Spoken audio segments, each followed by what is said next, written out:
Bismillahirrahmanirrahim. Assalamu alaikum to all our viewers. This is our educational channel Learning Biology Online. I am Dr. Asad, and in this lecture we will cover another aspect of bioenergetics, another phenomena related to this topic that is known as respiration that has been observed in a specific group of living organisms. By the end of this lecture, you should be able to define this term. You should also be able to know the different types of respirations that have been observed in the living organisms. Then specifically, we will highlight a type of respiration that is known as the cellular respiration. Finally, we will highlight the different stages that are involved in this specific process. Generally, what we understand from the term respiration is the phenomena during which the oxygen is taken in and the carbon dioxide is exhaled. ठीक है, जिसमें कि क्या हो रहा होता है कि when we inhale the oxygen through the nose, it enters the lungs. ठीक है, the oxygen is taken in into the blood. ठीक है, तो obviously इस तरीके से जो oxygen है then it is supplied to the different cells of the body for their chemical reactions, and in response the carbon dioxide it is exhaled through the nose. इसकी different types की अगर हम बात करें तो जनरली जो respiration है, एक तो हमने ऑलरेडी डिस्कस कर ली कि जिसमें ऑक्सीजन की इनहेलेशन है and expiration of the carbon dioxide, तो इसको हम एक्सटर्नल रेस्पिरेशन भी कहते हैं. ठीक है, एक टाइप की रेस्पिरेशन होती है जिसमें कि the oxygen that we take up, it is basically used up by the cells that are present in our body for their chemical reactions. That is known as the process of internal respiration. ठीक है, उसमें basically क्या होता है कि there is the cell uses that oxygen for the breakdown of the glucose that is present within the cell in order to provide energy for the cellular activities. ठीक है, तो जो respiration इसके अलावा हम टाइप्स इसकी क्लासीफाई कर सकते हैं that are basis that is on the basis of the presence and absence of oxygen. ठीक है, एक स्पेसिफिक टाइप ऑफ रेस्पिरेशन है जिसमें ऑक्सीजन का यूज़ हो रहा होता है, जिसमें कि कंप्लीट ब्रेक डाउन होता है ग्लूकोज का. That is what we call aerobic respiration. But during absence of oxygen, the type of respiration that is going to occur, it is known as anaerobic respiration, in which there is incomplete breakdown of the glucose molecules. So this is how we can define the aerobic respiration, a process that involves the consumption of the oxygen to produce energy from the carbohydrates. So this has all to do basically with the breakdown of the glucose molecule to produce energy.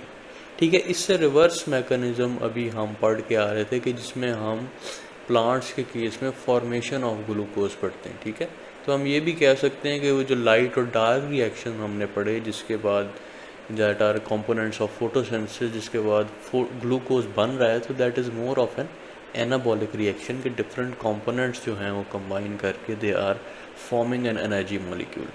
That is more of an anabolic reaction. यहाँ पे क्या हो रहा है कि basically carbohydrates in form of glucose it is broken down.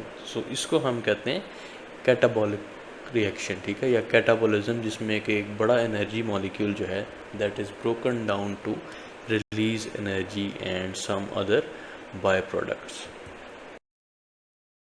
This is the chemical equation for the aerobic respiration, जिसमें कि जो ग्लूकोज का ब्रेक डाउन है वो हमने ऑलरेडी पढ़ा है कि that is going to occur in presence of oxygen. ठीक है, जिसको कि हम क्या कहते हैं, प्रोसेस ऑफ ऑक्सीडेशन.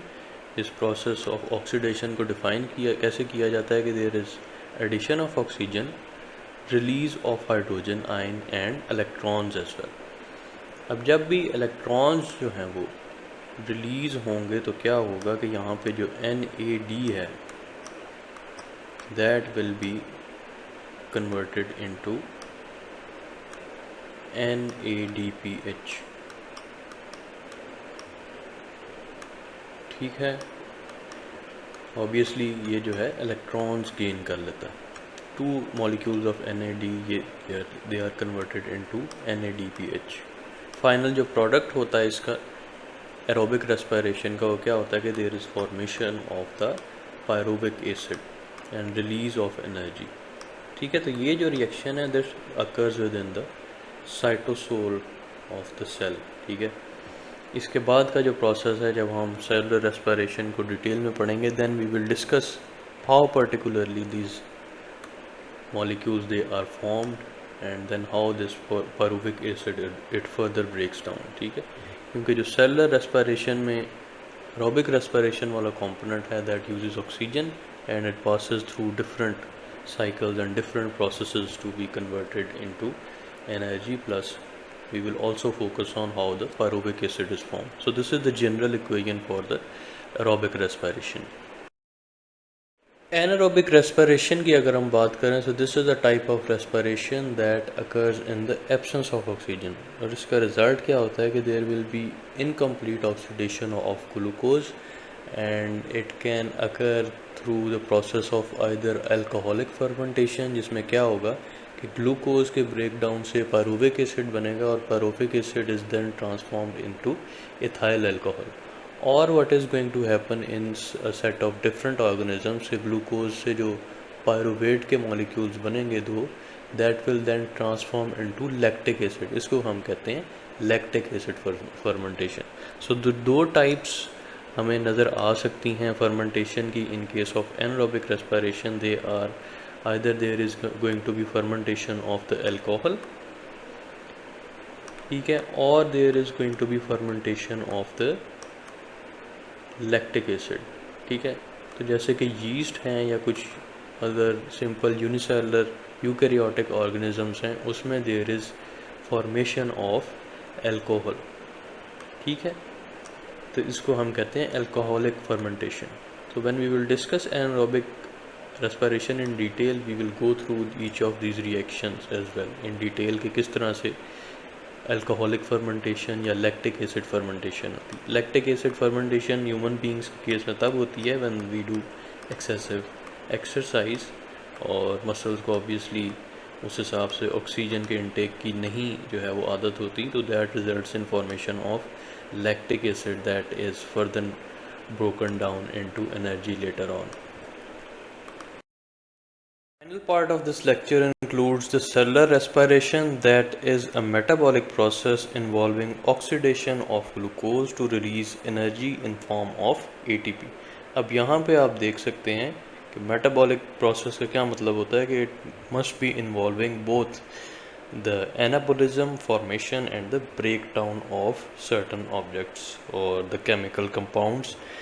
ठीक है, तो आगे चल के जो सेलुलर रेस्पिरेशन है इसकी जब हम डिटेल में जाएंगे तो हम देखेंगे कि 4 डिफरेंट स्टेजेस से जो है वो ये process it is composed, that include glycolysis number 1, then we have the pyruvic acid oxidation. ठीक है, उसके बाद हमारे पास क्रेब्स साइकिल आ जाती है and then we have the electron transport chain. ठीक है, तो एक इलेक्ट्रॉन ट्रांसपोर्ट चेन हमने फोटोसिंथेसिस में देखी थी, एक हम जो है वो रेस्पिरेशन में स्टडी करेंगे। These are the 4 different components. ठीक है, so this type of cellular respiration that may or may not involve oxygen. ठीक है, तो हम दोनों टाइप्स में देखेंगे कि किस तरह से डिफरेंट प्रोडक्ट्स फॉर्म होते हैं और किस तरह से दोनों में जब ग्लूकोज का ब्रेक डाउन होता है तो how it is then converted into different energy products। End of our lecture over here. Do like and share our lecture where we have discussed the basics of respiration. In the comment section, do mention if you have any question relevant to the topics we have covered in this video। Do not forget to subscribe to our channel, click the bell button so you can receive new video notifications on regular basis। Thank you very much।